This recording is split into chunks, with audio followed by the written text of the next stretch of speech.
Dengan berita pagi edisi Sabah bersama Suaran Syah. Assalamualaikum, salam Malaysia Madani.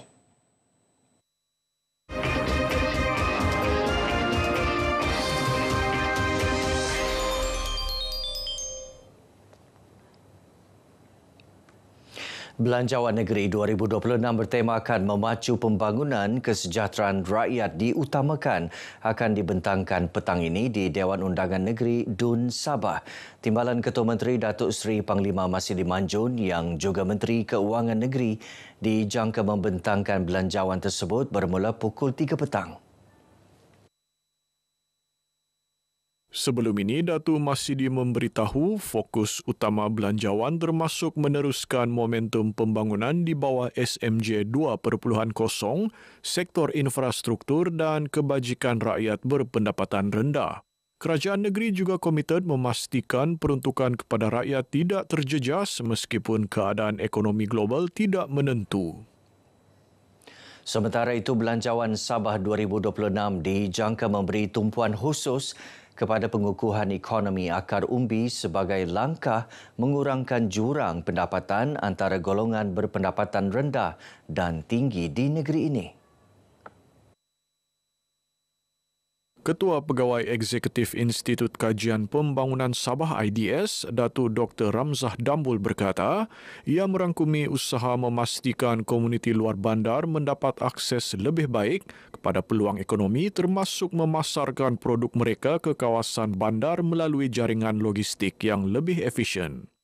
Salah satu cara yang terbaik adalah memberikan fokus dan tumpuan kepada ekonomi akar umbi supaya komuniti kita pada bahagian di bawah masyarakat, di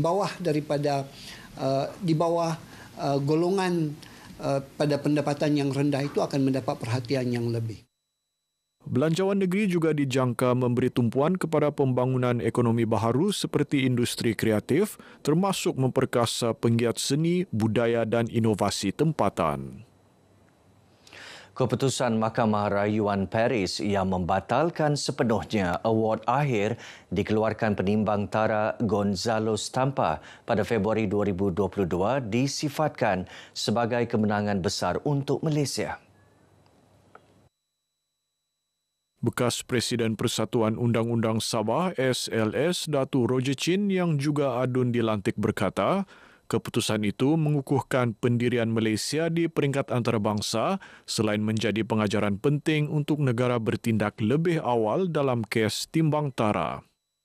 It's a good lesson learned that we should attack it right from the start rather than at the back. So in terms of law, it shows that the law is there to get rid of such spurious arbitration award which are illegal and it's proven. Datuk Roger ditemui selepas majlis angkat sumpah adun di Kota Kinabalu. Pada Rabu, Mahkamah Rayuan Paris bukan saja membatalkan award akhir Stampa, tetapi mengarahkan penuntut sulu membayar balik tuntutan berjumlah $14.9 bilion Amerika kepada Malaysia. Kes tersebut bermula apabila 8 individu yang mendakwa waris Kesultanan Sulu memulakan prosiding timbang Tara di Sepanyol sebelum Stampa mengeluarkan keputusan tidak sah pada 2022 walaupun pelantikannya telah dibatalkan oleh Mahkamah Sepanyol sejak 2019. Pengusaha perusahaan kecil dan sederhana PKS di Sabah sambut baik pengecualian e-invoice kepada perniagaan berpendapatan bawah RM1 juta setahun yang diumumkan Perdana Menteri. Pengusaha IKS yang ditemui menyifatkan langkah itu komitmen kerajaan Madani membantu usahawan kecil mengurangkan tekanan kos operasi.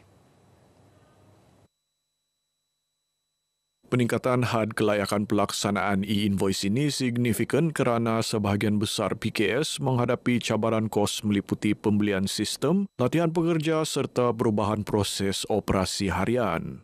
Sebab bayangkan ya, untuk peniaga kecil ya, jika mereka terpaksa ada komitmen untuk e-invoicing ni, sudah tentu yang melibatkan kos. Maknanya kita kena hire another staff yang khusus untuk urus e-invoicing ni. And then kedua, tidak semua mungkin mereka ada kepakaran ataupun pengetahuan tentang teknologi sebab ini e-invoicing is very complicated. Sebagai usahawan, saya rasa kalau boleh di threshold ni, kalau boleh dia ditingkatkan ke mungkin 2 million, kerana banyak actually usahawan yang berbeban kerana ini e-invoicing bukan senang diimplement. Mereka perlu mengambil kursus, and then itu cost kan untuk implementation is very very high.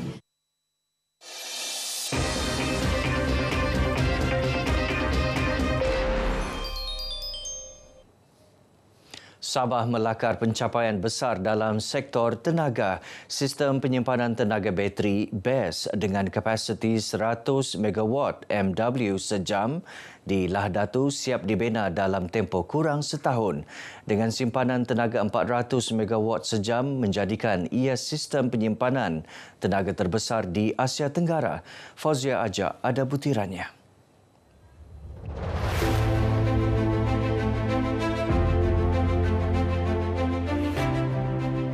Dibangunkan Elopora Power, anak syarikat Sabah Electricity.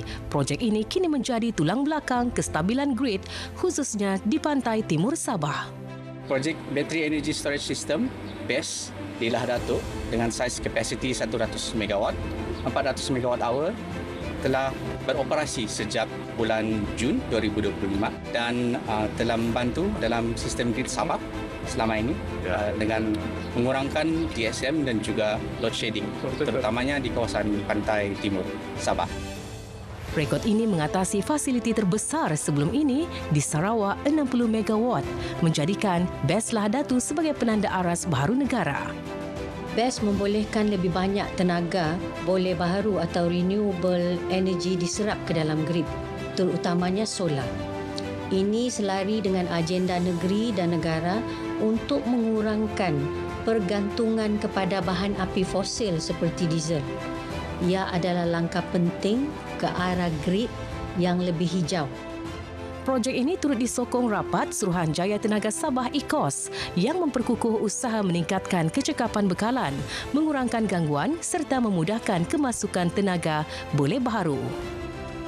Terima kasih kepada pihak IKOS kerana memberi kepercayaan kepada Sabah Electricity dan juga Elopora Power untuk melaksanakan projek BESS ini di Lahadatu dan untuk mencapai kestabilan grid di Sabah dan juga untuk merangka kemasukan renewable energy di dalam grid Sabah di masa akan datang. Dengan operasi BESS yang stabil, Sabah kini berada pada landasan tenaga lebih moden, pintar dan mapan, sekaligus memberi impak langsung kepada masyarakat Lahadatu. Masyarakat di daerah Lahadatu ini tentunya gembira dengan projek ini, terutama sekali kepada mereka yang dalam bidang perniagaan, suri rumah, atau semua terlibat. Ini adalah memberi keuntungan kepada masyarakat di daerah Lahadatu. Bagi komuniti peniaga, sistem baru ini membawa perubahan ketara selepas bertahun-tahun berdepan gangguan elektrik.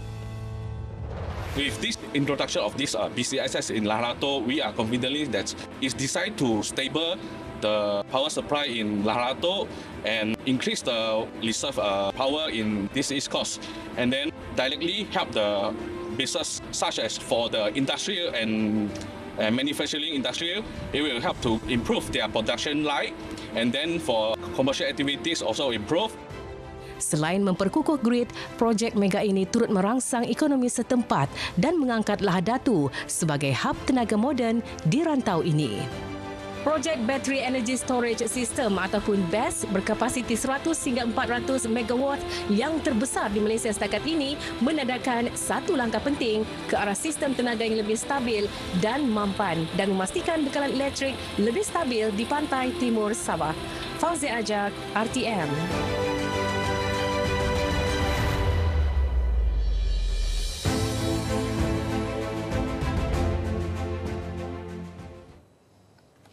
Kesedaran ibu bapa tentang keperluan pendidikan khas kanak-kanak semakin meningkat sekaligus menyumbang kepada peningkatan jumlah murid dan kesesakan dalam kelas.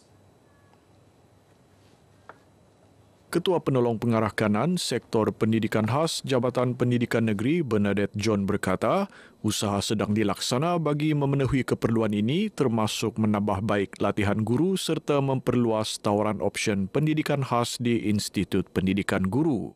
Beliau berucap dalam majlis apresiasi dan graduasi murid berkeperluan pendidikan khas, program pendidikan khas integrasi SMK Benoni Papar. 5 pelajar diraikan dalam majlis ini dengan 3 daripadanya calon SPM 2025 dan 2 lagi calon akhir penilaian SKM Micro Credential Asas Roti. Baik, sekian paparan berita pagi Sabah kali ini. Menyusul selepas ini berita pagi Sarawak bersama Firdaus Arasi. Salam Malaysia Madani.